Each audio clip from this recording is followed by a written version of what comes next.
कि ये आदमी कहता है कि हम तो भारत के आर्मी का सम्मान करते हैं। कितना सम्मान करता है कि चीजें खुद ही खुल रही है। कहते घूम रहे हम सेना का बड़ा सम्मान करते हैं, सेना हमारी बड़ी बहादुर है, सेना हमारे सेना के शौर्य का तो कोई जवाब ही नहीं है। तो फिर ये सीडीएस अनिल चौहान जो कह रहे हैं इनकी बात क्यों नहीं मानते हो कि पता करके आओ कि कितने जहाज गिरे हैं हिंदुस्तान के, हमने कितने जहाज गिरा दिए, ये पता करके आओ। तो ये चीन के धंधे पे लगा हुआ है काम पे।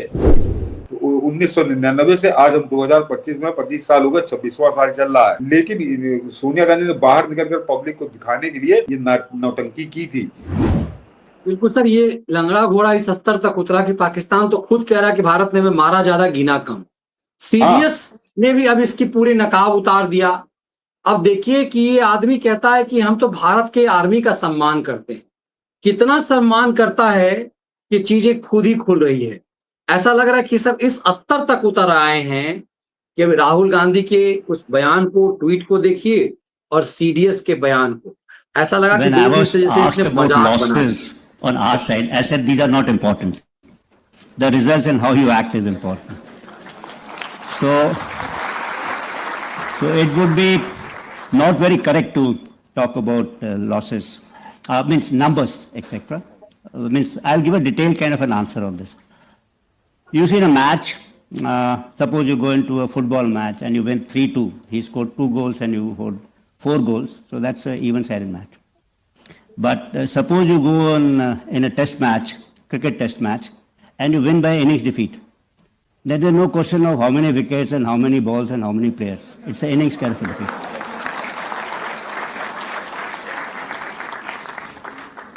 But since there is always this inquisitivity as to the result of your strikes, which was visible, which was more in psychological domain and what was visible to us, all of us, means not to us, to globally, to everyone. So based on technical parameters like electronic intelligence, signal intelligence, at some point of time, we will take out this particular data and share it with us to answer those queries and inquisitiveness of people like you who keep telling me how many aircraft did we destroy, how many radars did we destroy. So we'll make a rough assessment of that and come out with that shortly.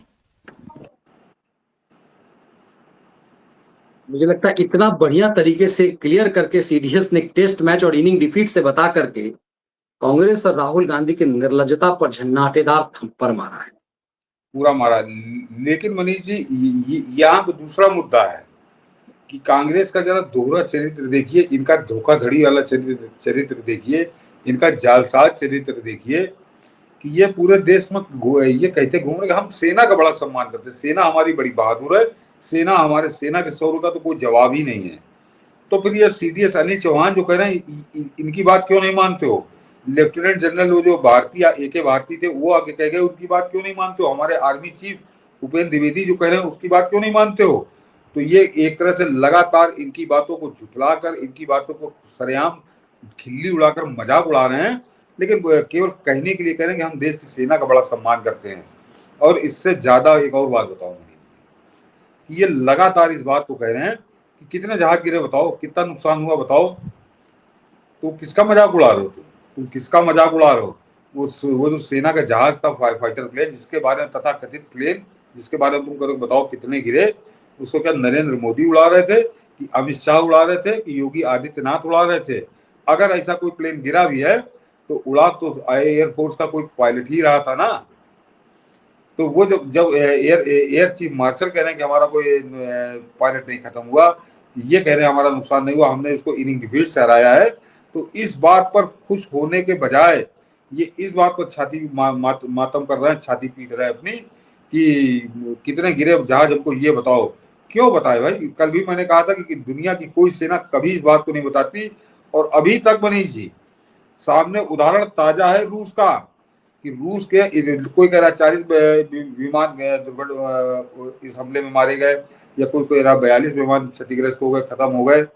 लेकिन रूस का कोई बयान नहीं आया कि हमारे कितने विमान गिरे हैं या कितने विमानों को नुकसान पहुंचा है। न कभी आपको बताएगा रूस। यहाँ पर अनुमान लगा के बातें होती है और कोई सेना कभी किसी को नहीं बताती। वो उनकी अपनी एक रणनीति है, पूरी दुनिया की सैन्य रणनीति है। वो अपना नुकसान कभी डिस्क्लोज नहीं करते क्योंकि उससे दुश्मन को पता चल जाता है कि ये कितना कमजोर हुए हमारे हमले से। तो ये कभी कोई सेना नहीं करती। लेकिन ये देश को ही कमजोर करना चाहते हैं, देश की सेना को ही कमजोर करना चाहते हैं। इसलिए सीडीएस के सफाई के बाद, एयर चीफ मार्शल की सफाई के बाद, लेफ्टिनेंट जनरल ए के भारती के बाद और आर्मी चीफ की सफाई के बाद ये घूम फिर कर ये किस तरह का धोखाधड़ी, ये नकाब पहने हैं कि हम देश की सेना का बड़ा सम्मान करते हैं। तो फिर क्यों पूछ रहे हो? जब ये चारों अफसर आके कह चुके, एक नहीं एक दर्जन बार कह चुके, तो राहुल गांधी को कौन सा इंजेक्शन लगा है चाइनीज कि पता करके आओ कि कितने जहाज गिरे हैं हिंदुस्तान के, हमने कितने जहाज गिरा दिए, ये पता करके आओ। तो ये चीन के धंधे पे लगा हुआ है काम पे, ये पाकिस्तान के धंधे पे लगा हुआ है कि पाकिस्तान को हम जाके बता दें ताकि कुछ हमारा प्रमोशन हो जाए यहाँ पे, ये इस काम में लगा हुआ है। अन्यथा इसका क्या लेना देना?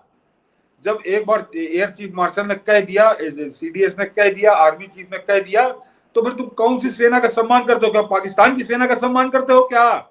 ये कहो कि जो हम जब कहते हो कि सेना का सम्मान करते हैं, तो तुमको कहना चाहिए राहुल गांधी कि हम पाकिस्तान की सेना का बड़ा सम्मान करते हैं, इसलिए हमको बताओ कि हिंदुस्तान की सेना के कितने जहाज गिरे।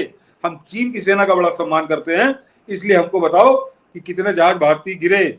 ये है इनकी असलियत और ये मनीष जी इनका चरित्र है। मुझको तो याद है उस समय तो मैं बिल्कुल फील्ड पे रिपोर्टिंग करता था, तब देखता था टीवी पे, क्योंकि दिल्ली का घटनाक्रम मुझे याद है।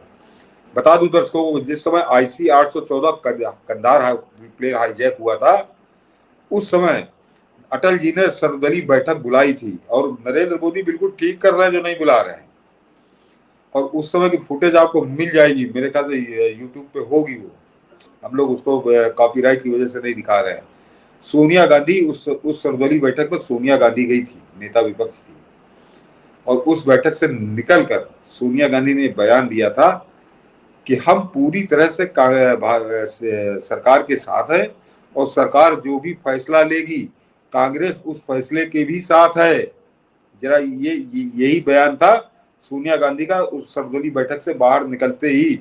लेकिन बस वो बयान तक ही मामला सीमित था और उसके बाद से लेकर आज तक आप सब लोग देखते होंगे कि कांग्रेस का कोई भी नेता मौका नहीं छोड़ता कि IC 814 में जो 3 आतंकवादी छोड़े गए थे उनके खिलाफ नंगे, उस फैसले के खिलाफ नंगे होकर नाचने में किसी कांग्रेस नेता ने कमी नहीं छोड़ी है। 1999 24 और 25 दिसंबर को बैठक हुई थी, तो 1999 से आज हम 2025 में 25 साल हो गए, 26वां साल चल रहा है। लेकिन सोनिया गांधी ने बाहर निकलकर पब्लिक को दिखाने के लिए ये नौटंकी की थी कि अब जो सरकार जो भी फैसला लेगी हम सरकार के साथ सर्वसम्मति से खड़े हैं, हम कोई हमारा मांग या डिमांड नहीं है, सरकार जो फैसला ले हम उसके साथ है।